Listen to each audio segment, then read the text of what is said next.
Сәлем достар, белгілі жұлдызша бальзамы сенің де дәрі көбдешаңда бар шығар, солай ма?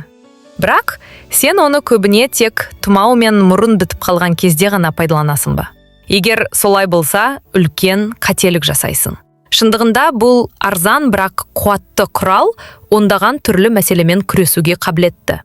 Қатты бас ауруынан бастап, тіпті саңырау құлақ пен герпеске дейін көмектеседі. Бүгінгі видеода біз жұлдызшаның барлық құпиясын ашамыз және оның аз ғана адам білетін 14 тиімді қолдану тәсілін көрсетеміз. Сен таң қаласың. Осындай кішкентай заттың қаншалықты әмбебап екенін. Бұл не құрал өзі? Жұлдызша тарихы мен құрамы. Жұлдызша немесе оның толық атауы алтын жұлдыз бальзамы жай ғана әже дәрісі емес. Бұл бай тарихы бар ерекше құрамға ие өнім. Өзінің тиімділігін ондаған жылдар бойы дәлелдеп келе жатқан нағыз халықтық ем құралы. Тарихы. Бұл аңызға айналған бальзам алғаш рет 60-шы жылдары Вьетнамда жасалған. Ол өте тез бүкіл әлемге тарап, халық медицинасында танымал әрі сенімді құралға айналды. Оның тиімділігі мен қолжетімділігі оны миллиондаған адамдардың сүйікті дәрісіне айналдырды. Құрамы. Жұлдызшаның сыры оның табиғи компоненттерінде. Бальзамның негізін мұқият таңдалған эфир майларының үйлесімі құрайды. Жалбыз майы, ментол, салқындатып, тыныштандырады, қышуды басады. Эвкалипт майы, қуатты антисептик, тыныс алуды жеңілдетеді. Даршын майы, жылытып, бактерияға қарсы әсер етеді. Бұрыш гвоздика майы, ауырсынуды басып, қабынуға қарсы әсер береді. Камфора, қоздыратын антисептикалық әрі жылыту қасиеті бар. Неліктен жұмыс істейді? Осы эфир майларының үйлесімі бір мезетте бірнеше әсер береді. Олар теріге еніп жылытады, қан айналымды жақсартады, бұлшықет спазмдарын басады, ауырсынуды жеңілдетеді және микробтарға қарсы әсер етеді. Дәл осы компоненттердің бірігіп әсер етуі жұлдызшаны қуатты әрі көп қызметті құралға айналдырады. Бірінші, мұрын бітелу және тұмау кезінде. Қолдану. Бальзамның аз ғана мөлшерін мұрынның айналасына және мұрын астына жақ, бірақ шырышты қабыққа тигізбе. Сәлден кейін тынысың жеңілдеп, бітелу басылады. Әсерін күшейту.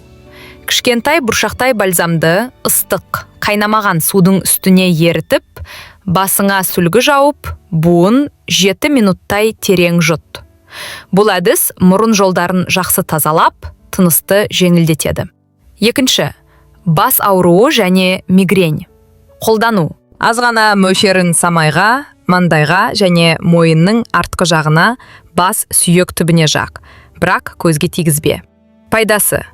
Ментол мен камфора суытып, қан тамырларын кеңейтеді, бастың қысымын азайтып, ауырсынуды басады. Үшінші, бұлшықет және буын ауруы. Қолдану. Бальзамды ауырған жерге, арқаға, тізеге немесе қол буындарына жылығанша уқалап жақ. Пайдасы. Жылыту және ауырсынуды басу қасиеті бар. Қан айналымды жақсартып, бұлшықеттің тартылуын, артриттің асқынуын азайтады. Төртінші.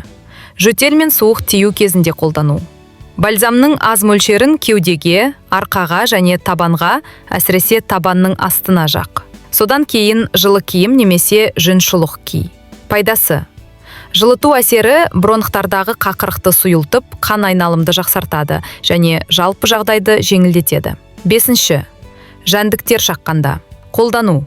Бальзамды камар, маса немесе басқа жәндік шаққан жерге нүктелеп жақ. Пайдасы. Ментол және басқа майлар қышуды тез басып, қызаруды азайтады және теріні тітіркенуден қорғайды. Алтыншы. Табан мен тырнақтағы саңырау құлақ. Қолдану.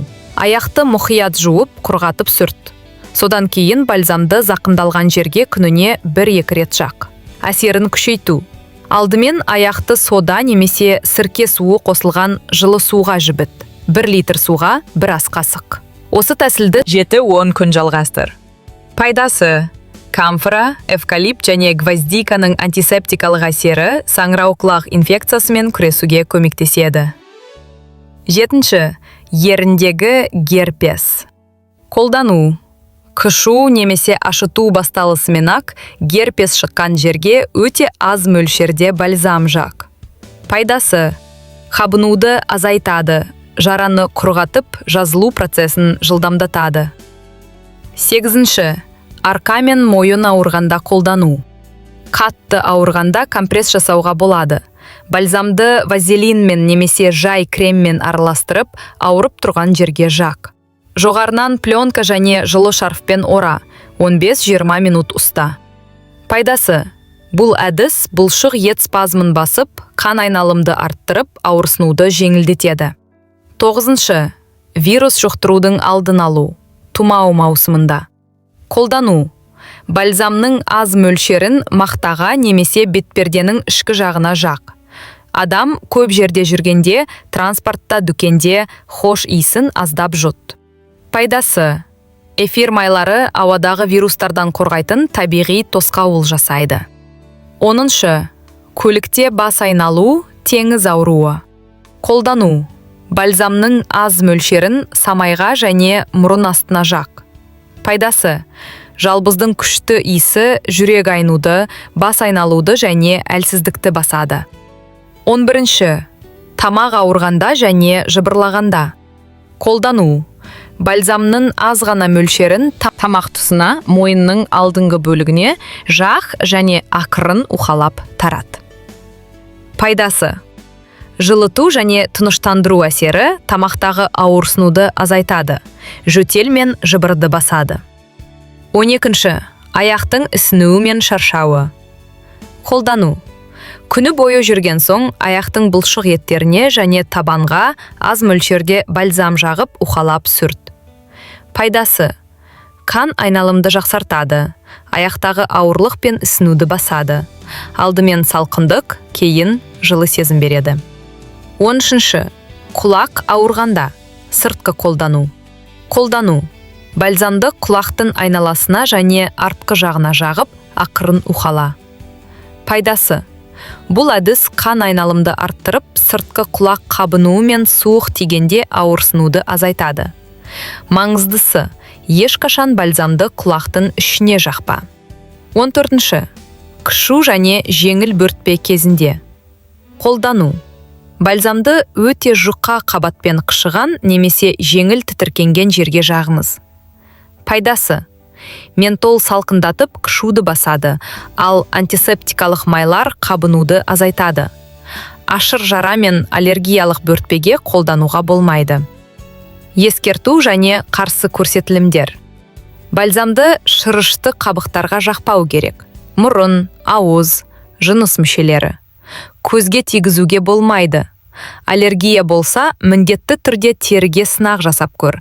Қызару немесе қышу қолданба.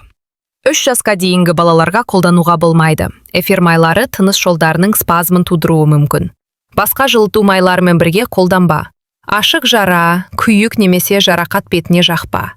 Ингаляция кезінде қайнап тұрған суға бальзам қоспа. Бұл тыныс алу жолдарын күйдіріп жіберуі мүмкін. Қорытынды. Көріп тұрғанындай, жұлдызша жай ғана арзан май емес. Бұл әмбебап көмекші. Дұрыс қолдансаң, сенің дәрі қобдишанның жартысын алмастырады. Бүгін-ақ осы тәсілдердің бірін қолданып көр және нәтижесін өз көзіңмен көр. Қай әдіс саған көмектескенін пікірге жаз. Бізге сенің тәжірибең өте қызық. Және әрине, каналға жазыл. Егер осындай қарапайым бірақ пайдалы кеңестерді жиі алғың келсе. Денсаулығың өз қолыңда.